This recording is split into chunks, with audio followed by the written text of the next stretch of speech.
Hey guys, welcome to Denny's. Today, I'm going to be going over my absolute final bunny farming build.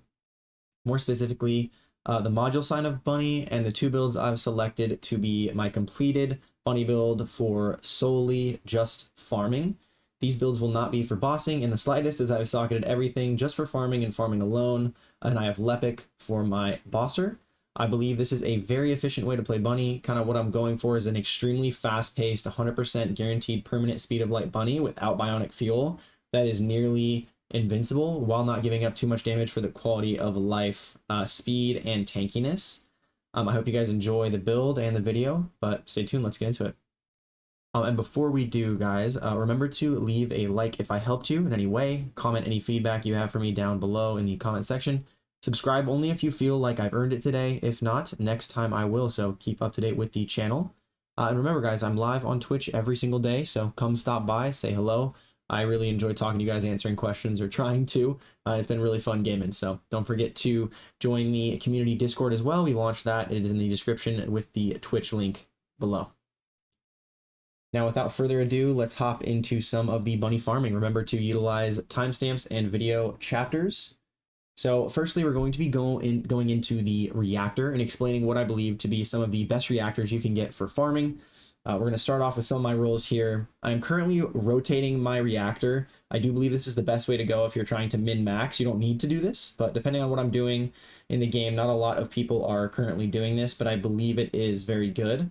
So as we can see, for an all-rounder, doing things like, i.e. doing things like missions, farming in the open world, instance gold farming, stuff like that. For instance, gold farming, abandoned refinery is a good example of this, or just sterile lands, special operations. I'm using a skill cost reduction mixed with a singularity skill boost. Now, the only real guidelines I use for the best in slot all-rounder reactor is the highest skill cost reduction I can find, mixed with anything else pretty much that's helpful for damage, and that's what I want. That's what I go for. As you can see, I did not get the best roll, but I digress. Obviously, I've got some decent rolls, and I'm okay with it. We're going to go over the 3 alternate reactors that I'll be using for dungeons specifically and harder missions that need a little bit more damage, starting with the skill cost and order of truth reactor I have here. All 3 of these different reactors I'm going to use whenever I'm fighting a specific faction, simply because it gives you the biggest damage boost that you can get. That additional skill ATK you're getting is what every mod is going to be multiplying off of. That is the baseline, so it's just the most damage you can possibly get. As you can see, for the Legion of Darkness reactor, I have got some additional range. Not the best, as range doesn't really scale super well with reactors, but I'll take the gold roll for the faction damage. And then lastly, I've got the Legion of Immortality gold roll mixed with skill critical hit damage. All in all, I'll be rotating these 3 whenever I am doing dungeons or special operations, while using the all-rounder if I'm lazy. It's got skill cost and singular boost. I don't really want to have to worry about swapping it out and paying attention. But yeah. You absolutely do not have to be a mega grinder and get all 3 of these guys if you don't need. Obviously, you can run with a basic one and, just kind of run with it. It'll be totally fine. I'm just extremely min-maxy when it comes to this, so I'm just using these to get the absolute most that I can as far as damage out of bunny for farming. I quickly wanted to show how to find out what type of faction you are going to be fighting, just for people that would have the question below in the comments. So what you're going to do is to figure out what kind of people you're going to be fighting. If you're going to go do a dungeon or if you're going to do a special operation, you can actually find out what faction it is by going to these 2 tables. So you're going to want to press G and then go to whatever dungeon you're going to want to do. So I'm going to use Sterile Land in this example. So as you can see, if we go to Sterile Land, we've got 2 dungeons in Sterile Land. We've got the Unknown Laboratory, and then we've also got the dungeon down here at the bottom called the Forgotten Ents. Now, the only way to tell which faction you're actually going against is by hovering the dungeon or mission or special operation and seeing. So it says estimated playtime, and right below estimated playtime, 20 minutes or less, it shows you the faction. So that is how you find out what faction you're going to be fighting if you want to utilize the reactor swapping that I'm talking about. And as far as the special operations, you can do the same thing. Legion of Immortality is the block hyper mining, as you can see there below the estimated playtime, and that is how you find out what faction you are playing, guys. I just wanted to throw that in there real quick before I forgot. And then we will follow that up with external components and go over what I believe to be the best external components for both of the builds that I'll be talking about in this video. This is my opinion. And guys, before you click off the video because you see me adding a lot of shield, just trust me and follow along, as the synergy here is pretty insane and I'm a huge fan of it. So let's talk about the ones that I'm using first, and we'll discuss what I actually want for the perfect build as far as rolls. Just haven't quite nailed this part of the build yet with drops and RNG.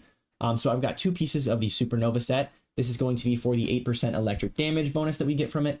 The Aux Power, as you can see, I've got my personal god roll on it with MP recovery and max HP, both gold rolled, so really lucky on that one.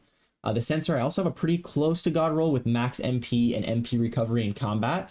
Now notice that both Aux Power and sensor here have max shield main stat. This is pretty important for the build, so stay tuned for the Descendant modules as the synergy will come there.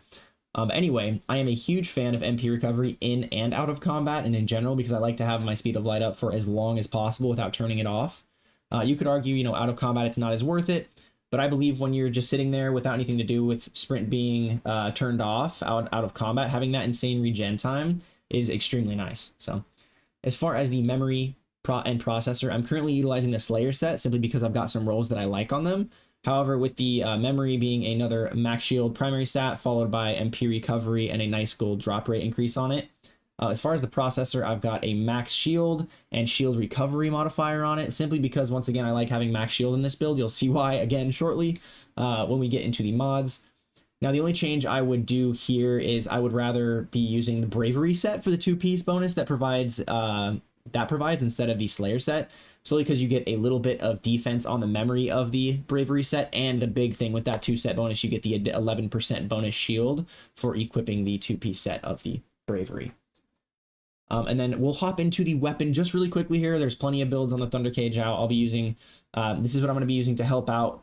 Basically currently using the Thunder Cage. The only real talking point about this gun I have is just make sure you're maxing out its crit potential, and it scales really well with crit, obviously. There are plenty of Thunder Cage builds, again, out there, guys, so definitely check them out. I have one on my channel if you want to look at one. But as far as Bunny, the only mod that's really worth speaking about is going to be Brisk Walk. Now, if you have Brisk Walk, as you can see, your movement speed can be increased by 10% every 15 seconds for 5 seconds. So only a 10-second downtime when this mod is fully upgraded. As you can see, I don't have it fully upgraded yet. But when it is fully upgraded, only a 10-second downtime per proc. So it's actually quite a nice little quality of life. As you know, the faster you move, the more you proc your lightning emission. But last but most definitely not least, let's go into the two builds, the two module builds. This is the meat of the build, the meat of the video. This is going to be the Descendant modules, right? So this is where the build is going to be differing heavily from a lot of builds you guys see on Bunny. Very importantly, guys, again, this is a farming only build. One for farming, i.e., you know, abandoned refinery or sterile land special operations, basically killing things that don't really have a lot of HP and getting it done very quickly. And then there's going to be another build for dungeoneering, i.e. infiltrations and stuff like that. Now we're going to start off with the farming build. So let's talk about my build here. So starting off with electric transition. Now this is a very unique one. Not a lot of people are running this. This is the reason why we are going to be grabbing a lot of shield on a lot of our components. And as it reads here, you can see we are recovering shield continuously in proportion to the distance traveled, while you're losing a little bit of that electricity generation, which is honestly negligible. You still can sit at max energy most of the time.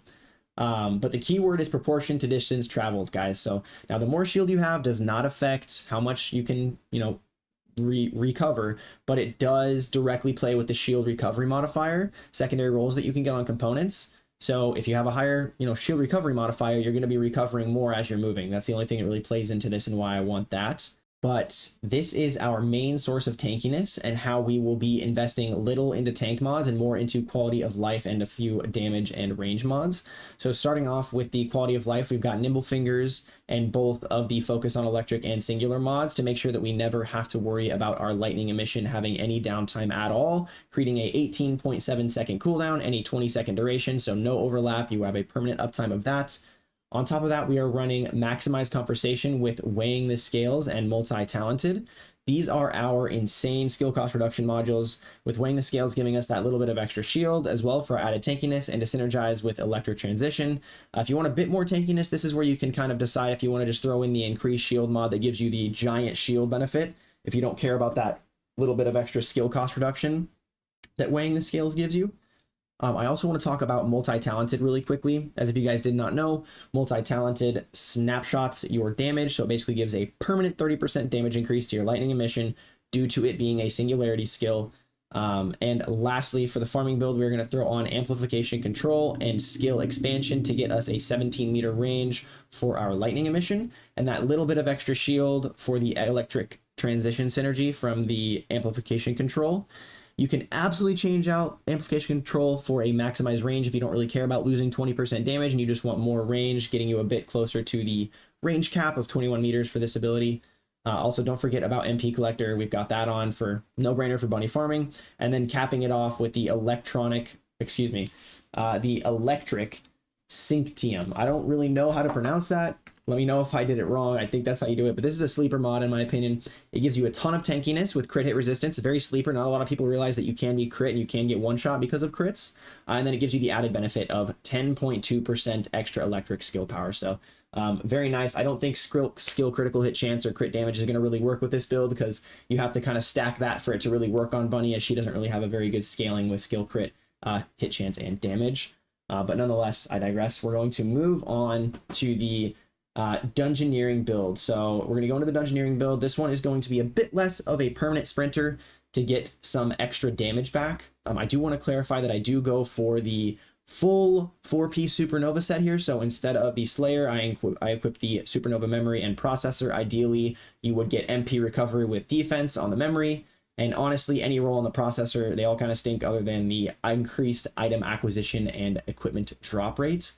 But to get into the modules here, this is going to be a high voltage build, as you are probably really familiar with. But for me, because I've got all these specific sockets, it's not going to be the highest damage high voltage build you've ever seen.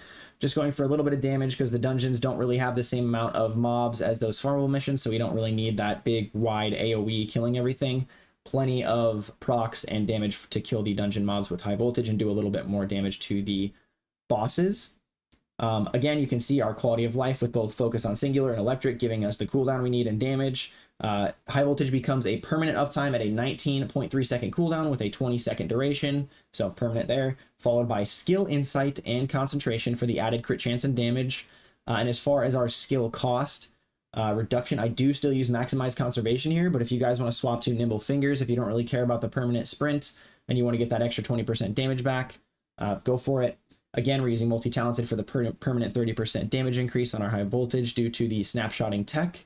And instead of any shield bumps, we're actually just going to be using the classic increased HP on this one. That little bit of added tankiness is really all you need for dungeons, with the skill expansion for added range. And lastly, I threw in a spear and shield because I don't really have anything else to throw in here. It gives you that extra 8.1% skill power that doesn't ever increase if you increase the level up the mod. So that's why I threw that in there, because I have a root tile socketed for my easy farming build.